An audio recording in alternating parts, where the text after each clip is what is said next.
बच्चे को अगर मारते हैं, बच्चे को भले दोष नजर आता है कि मेरी मम्मी ने मार दिया, मेरे पिता ने मार दिया, पर बच्चे को मारने का कारण केवल इतना सा था कि बच्चा आने वाले समय में थोड़ा सा संवर जाए, थोड़ा सा सुधर जाए।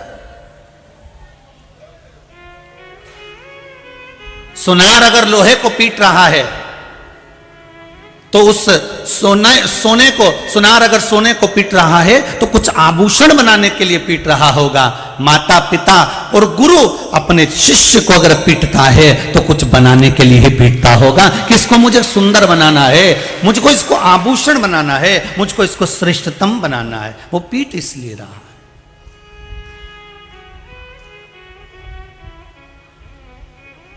कितना कितना सोनार जब सोने को आभूषण बनाता है तो फुकनी में फूक मार मार कर, दिए में लो को जलाकर, अग्नि में सोने को तपा तपा कर आभूषण बनाता है। उसी तरह माता पिता और गुरु अपने शिष्य को मार मार कर, चिल्ला चिल्ला कर, क्रोध कर कर, डरा कर, धमका कर, कैसे भी उस बच्चे को आभूषण बनाने का प्रयास करते हैं कि संसार में ये कुछ अच्छा बन जाए, और ये अच्छा बन जाएगा तो हमारा जीवन सार्थक हो जाएगा। सोने की कीमत और आभूषण की कीमत दोनों में अंतर आता है। सोने का एक बिस्कुट ले लो और एक आभूषण ले लो, उतना ही बड़ा सोने का बिस्कुट लोगे उसकी कीमत में, और उतना ही बड़ा आभूषण लोगे उसकी कीमत में अंतर आ जाएगा। क्या अंतर आएगा कि सोने का बिस्कुट की कीमत कम है और आभूषण की कीमत ज्यादा क्यों है? तो कहा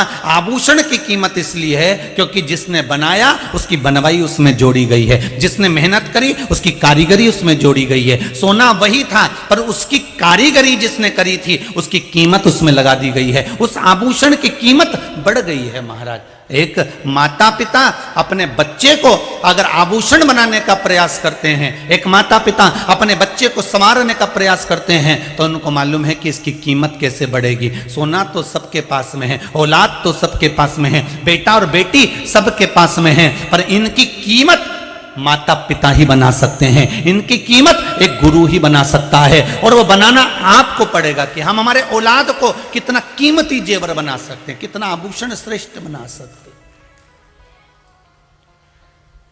बनाना आपको पड़ेगा।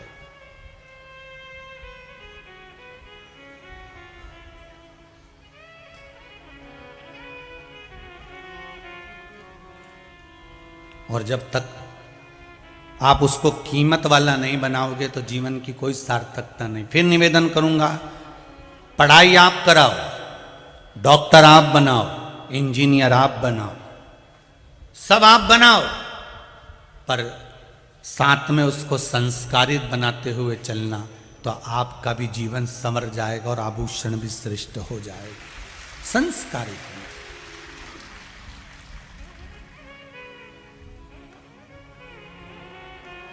आज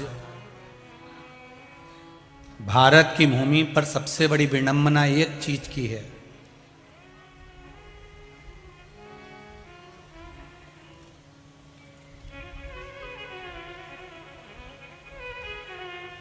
भारत की भूमि पर सबसे बड़ी विडंबना एक चीज की है